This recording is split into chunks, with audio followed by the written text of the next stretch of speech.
मैंने आपको गुरु कर रखा है, आपकी कथा सुनती हूँ।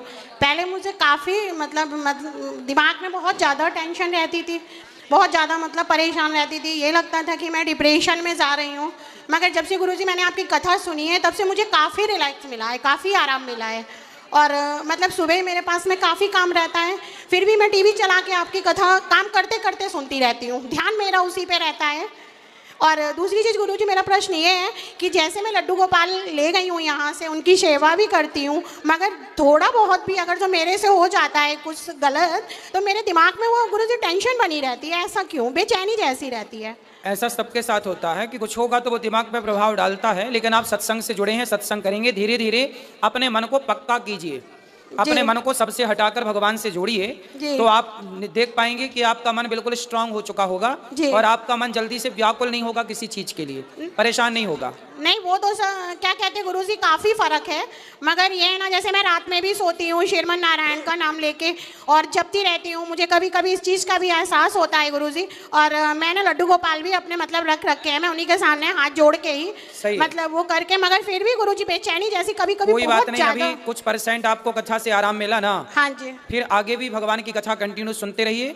हाँ, और मन को योग के द्वारा ईश्वर से जोड़िए, थोड़ा ध्यान मेडिटेशन किया करिए, ध्यान किया करिए, इससे आप और बेहतर परिणाम देख पाएंगे अपने मन का। जय श्रीमन नारायण गुरुजी। जय श्रीमन नारायण।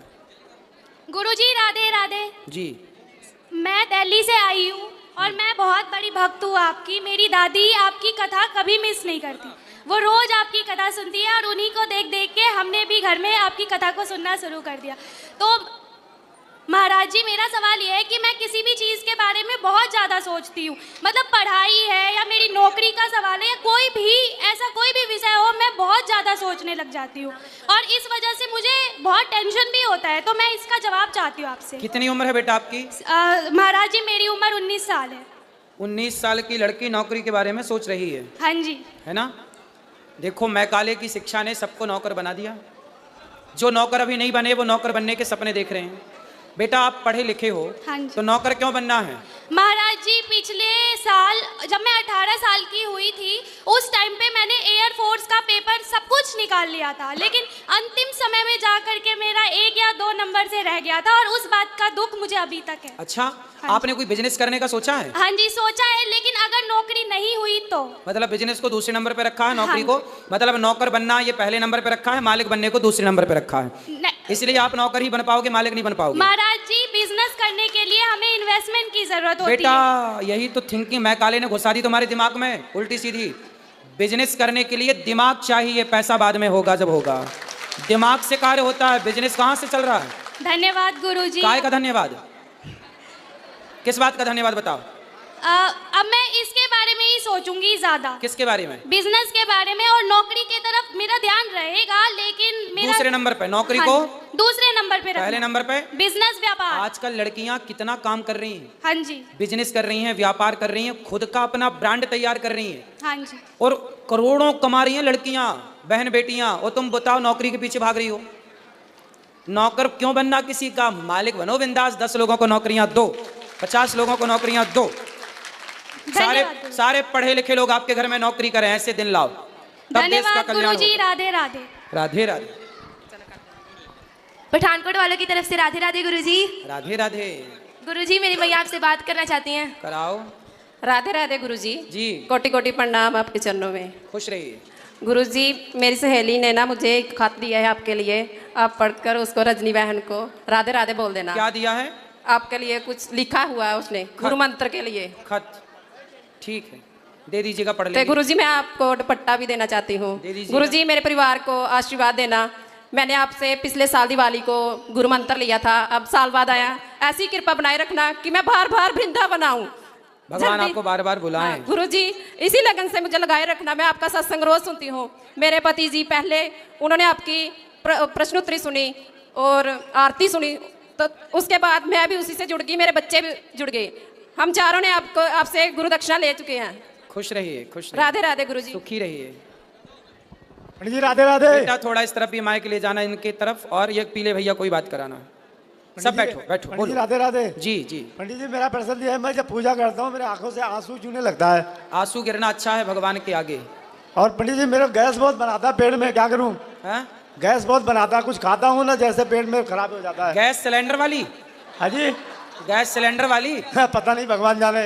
गैस बहुत बनाता है, अभी खाना खा लूँ या कुछ खा लूँ तो पेट जुड़ते गड़गड़ गड़गड़ होने लगता है, बहुत परेशान हूँ। पेट क्या करता है? गुड़ गुड़ गुड़ गुड़ गुड़ गुड़ गुड़। हाँ हाँ, गुड़ गुड़ गुड़ गुड़, है ना? हाजमाला खाया करो, हाजमाला।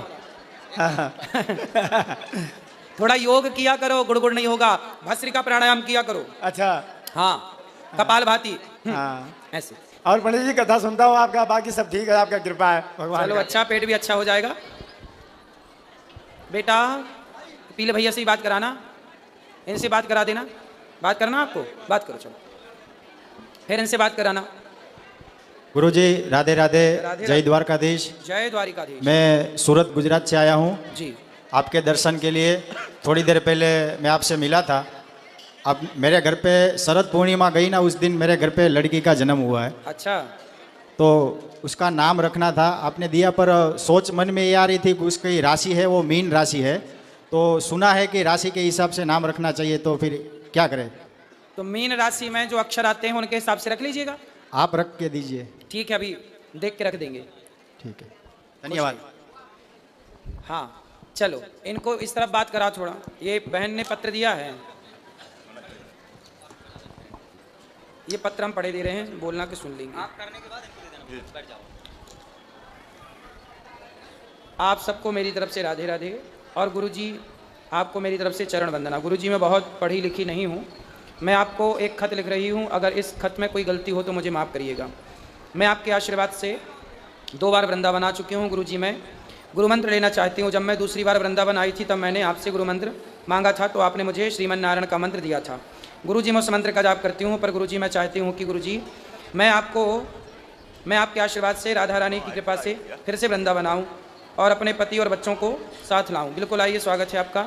और हम दोनों आपसे गुरु मंत्र लें। बिल्कुल लीजिए। मैं आपकी कथा सुनकर भगवान की तरफ पहुंच गई हूं। गुरुजी मुझे आपकी कथा बहुत अच्छी लगती है। गुरुजी आप मेरी तरफ से कान्हा जी से प्रार्थना करें कि आप से और राधा रानी से दोबारा मिलने का अवसर मिले। इसी के साथ मैं खत बंद कर रही हूं। अगर गुरुजी इस खत में कोई गलती हो तो मुझे माफ़ कीजिएगा। आपकी शिष्या रजनी जी को राधे राधे। आप कभी भी आइए, सब परिवार आइए, सबका बहुत बहुत स्वागत। गुरुजी नमो राघवाय। नमो राघवाय। तुलसी पीठ से दीक्षित हूँ गुरुजी, आपके चरणों का कई बार आशीर्वाद मिल चुका है जी। कोई बात, आप बिल्कुल, आपका आशीर्वाद आपका साथ बना रहे। आप जल्दी स्वस्थ होंगे। योग किया करिए, योग कीजिए जी। जी नमो राघवाय गुरुजी, राधे राधे। गुरुजी हम ये जानना चाहते हैं, जैसे किसी देवालय में अपन जाते हैं तो राशि योश का देखना, ये ग्रह नक्षत्रों का उचित होता है क्या? कि आदमी कहता है कि भगवान के मंदिर जाता है तो कोई ऐसा ग्रहों का खेल नहीं होता। कौन से ग्रह देखने हैं? मतलब जैसे ये जो परिवार सुधा के ऐसा कुछ रहता है, कभी जाए आदमी तो देख के चला। चौघड़िया देख के जाना ठीक रहता है। जी जी। होरा देख के जाना ठीक रहता है। जी जी। शुभ कार्य के लिए, बड़े काम के लिए जा रहे हैं तो ठीक है। तीर्थ यात्रा पे जा रहे हैं तो भी चौघड़िया देख लेनी चाहिए, बढ़िया सी। और अच्छे काम देख के करो, बुरे काम करो ही मत। ठीक है, जो बना है नियमों से फॉलो कर लेने में भी कोई आपत्ति नहीं। जी जी ठीक है। नमो राघवाय। नमो राघवाय। गुरुजी राधे राधे। गुरुजी मैं नोएडा से आया हूँ, जितेंद्र झा नाम है हमारा, और हमारी पत्नी भी आई है साथ में। गुरुजी यूट्यूब पे हमारी पत्नी आपको बराबर देखती है और मैं भी कभी कदाल देखता हूँ, गलत नहीं है, कभी कदाल देखता हूँ। तो गुरुजी हम दोनों में मिसअंडरस्टैंडिंग टाइप का हो चुका है और मैं तकरीबन 3-4 महीने से बहुत परेशान हूँ। कभी कदाल दोनों इंसान अपने आप को लगता है जो मैं कुछ कर लूँ तो कभी मैं कुछ कर लूँ। उनका कहना ये है जो आपका किसी के साथ अफेयर है। आपका? हाँ मेरा, लेकिन ऐसा कुछ नहीं। कहाँ पत्नी आपकी? ये साथ में आई गुरुजी। बात कराओ, पत्नी कहाँ है? ले आओ इनकी पत्नी। अंशु थोड़ा आइएगा। क्या नाम है? अंशु झा। अंशु? हाँ। अंशु जी हाजिर हों। कहाँ है अंशु? ये पीछे बैठी हुई है। मैं अभी जस्ट आया हूँ नोएडा से, तो आपका लरबार लगा हुआ था। कहाँ अंशु? हाथ उठाएं। हाँ अंशु, आयुष बुला 2 बालक है हमारे। जल्दी लेके आओ, इस तरफ से जल्दी जाओ। तो ये ऐसा लगता है जो मतलब बड़ा बेचैनी हो जाती है कभी कभी। चलो बात करके समझाए। कहाँ? हाथ उठाओ अंशु जी।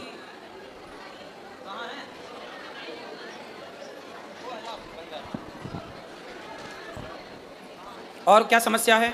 और समस्या यही है, जैसे तो आपकी पत्नी आपको संदेह की दृष्टि से देखती है? हाँ, प्यार बहुत है दोनों आदमी। तो अच्छा ये बताओ, तो आपका है किसी से चक्कर? नहीं गुरुजी, गलती हमारी है। गलती कहाँ है ये मैं बता रहा हूँ, क्लियर पूरे समाज के बीच। मैं कभी कदाल आपको मदिरा सेवन करता था पहले शराब पीते थे? जी, मैंने छोड़ दिया उसको। दूसरी बात ये है गुरुजी, जो जब जहाँ मैं रहता था बहुत दिन तक, वो 15-16 साल से रेंट पे रहता था और थोड़ा निम्न वर्ग का हूँ, कुछ नहीं कर पाया साथ साथ रह के वहाँ पे। तो एक पड़ोसी आ गई वहाँ पे, पड़ोसन आ गई। हाँ पड़ोसन आ गया, उनकी माँ और बेटी दोनों तरफ थे। उनका कैरेक्टर अच्छा नहीं था, तो ये 2-3 मतलब 6 महीने के लिए गाँव गई थी, 3-4 महीने के लिए गाँव गई थी। और उस दौरान हमने उनको 1-2 बार टोक दिया किसी मैटर लेके, जो कभी कपड़ा पसरा हुआ है तो हाँ जी थोड़ा कपड़ा उठा लो, कभी ये उठा लो, बस इतना ही। और हमारे बगल में जो बंदा था वो नेपाल का लड़का था, उसके साथ उसकी गलत मतलब वो थी, रिश्ते थे। हाँ। और जब ये आई वहाँ पे तो उसने क्या किया, मेरे को बोल दिया अंकल कब खाली करोगे आप, बस इतना। अब इनके दिमाग में ये बैठ गया, जो पहले अंकल नहीं कहता था अब अंकल क्यों कहता है, क्यों बार बार ये करता है। और कंपनी में भी काम करता हूँ तो इस तरीके का अंडरस्टैंडिंग होती है। बात कराओ पत्नी से। क्या नाम है आपका? अंशु झा सर। आप ठीक हैं? हाँ ठीक हूँ। तो आपके पति अच्छे हैं? हाँ अच्छे। तो आपको ऐसा लगता है कि इनका किसी और के साथ कुछ लफड़ा है? सर ऐसा तो नहीं लगता है, लेकिन कभी कभी मतलब लड़की सब जो होती है वो मतलब अजीब जैसा बिहेव करने लगता है, लड़ाई होता है घर में। तो ये आपसे लड़ते हैं कभी कभी? हाँ हाँ। क्यों लड़ते हो भैया पत्नी से? गुरुजी कभी कदाल ऐसा होता है, मैं जो नौकरी करता हूँ वो एक्सपोर्ट हाउस होता है, गारमेंट लाइन है, उसमें लड़कियाँ मर्चेंट होती हैं, बहुत सारी की होती हैं। बात व्यवहार होता है अगर वर्क लेवल पे, बस उन्हें, और इन्हें लगता है कोई बात व्यवस्था में जो हाँ ये ऐसा क्यों हो रहा है, आपने क्यों बोला? सर 1 साल से ऐसा हुआ, पहले ऐसा नहीं था। तो आप भी पत्नी को जवाब मत दो, पत्नी की बात मानो। नहीं देता हूँ गुरुजी, मैं देता नहीं, तरफ से लड़ाई मत करो। नहीं करता हूँ, बट कभी कदार मेरे अंदर, यही तो मैं पूछना चाहता हूँ, मुझे मेरे अंदर बेचैनी हो जाती है, जब मैं क्या करूँ। किस चीज़ की बेचैनी? बेचैनी जो आखिर मैं जिसके लिए इतना कर रहा हूँ, घर में इतना बच्चों हैं, 2 बच्चे हैं हमारे, कितना कर रहा हूँ, अब वहाँ मेरा कदर नहीं हो पा रहा है, मैं क्या करूँ, बढ़ जाऊँ क्या? नहीं, कभी कदर कौन नहीं करता? हमारी पत्नी नहीं करती है।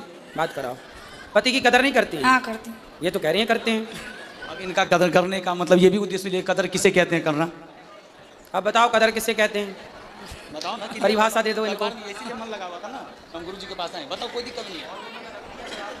वैसे एक बात बताएं, मैं आपको एक बात बताऊं, बात करो पत्नी। देखो ऐसा है बेटा, जो पुरुष होता है ना, कई बार वो गलत नहीं होता, पर कुछ पत्नियां उसे गलत देखती हैं। यदि पुरुष समाज में किसी स्त्री से बात कर ले, किसी लड़की से बात कर ले, तो पत्नी को ऐसा लगता है कि शायद इनके साथ चक्कर है। कई बार जो आप सोचते हैं वो गलत होता है, और इस गलती से पता है क्या होता है, कई बार रिश्ते खराब हो जाते हैं, रिश्तों में दूरियां पैदा हो जाती हैं, आपकी प्रसन्नता गायब हो जाती है, क्योंकि जब भीतर संदेह बैठ जाएगा तो खुश कौन रहेगा। लेकिन आप कई बार जो सोचती हो वो गलत होता है, इसलिए सोचो मत। यदि आप अपनी आंखों से देख लो, यदि आपने ठोस प्रमाण इकट्ठे कर लिए तो आप बिल्कुल कहो कि हाँ ये व्यक्ति गलत है। पर जब आपने देखा नहीं, किसी के मुंह से सुना नहीं, कोई ठोस सबूत नहीं आपके पास, फिर आरोप लगाना गलत है, ठीक है। और दूसरा आप पति की इज्जत, देखो पति, पहले ये बताओ कि आपके पति आपका सम्मान, आपकी इज्जत करते हैं कि नहीं? हाँ करते हैं सर। तो आपको भी करना चाहिए कि नहीं? मैं भी करती हूँ, लेकिन 1 साल से ऐसा हुआ, पहले ऐसा तो नहीं। 1 साल से अब आप इज्जत नहीं करती? नहीं, 1 साल से मतलब लड़ाई झगड़ा थोड़ा ज्यादा। नहीं, लड़ाई झगड़ा जब आप शक करोगी, संदेह करोगी, संदेह की भावना रखोगी, तो लड़ाई तो होनी है। अब आप संदेह क्यों करना? इसलिए आप समझदार हैं, पढ़े लिखे हैं, बच्चे समझदार हो रहे हैं, बच्चे सब समझेंगे बहुत जल्दी से इन चीज़ों को। इसलिए आप दोनों बड़े प्रेम से रहो, आपके दोनों का वातावरण का प्रभाव इन बच्चों पे पड़ना है, अब लड़ाई का भी और प्यार मोहब्बत से रहने का भी। इसलिए संदेह त्याग दीजिए और पति का सम्मान करना चाहिए। देखो आदमी दिन भर बाहर रहता है, कमाता है, पैसा कमाता है, दिन भर तपता है, थकता है, किसके लिए करता है? कि हमारी पत्नी खुश रहे, हमारे बच्चे खुश रहें। घर में बैठ जाएगा तो कैसे दाल रोटी चलेगी, कैसे बिजली का बिल देगा? तो पैसे तो चाहिए ना, उसके लिए कमाना पड़ता है, और कमाना है तो फिर चारों ओर बातचीत भी करनी पड़ती है समाज से। उससे आप यदि गलत वे पे ले जाएंगे तो वो गलत हो जाएगा।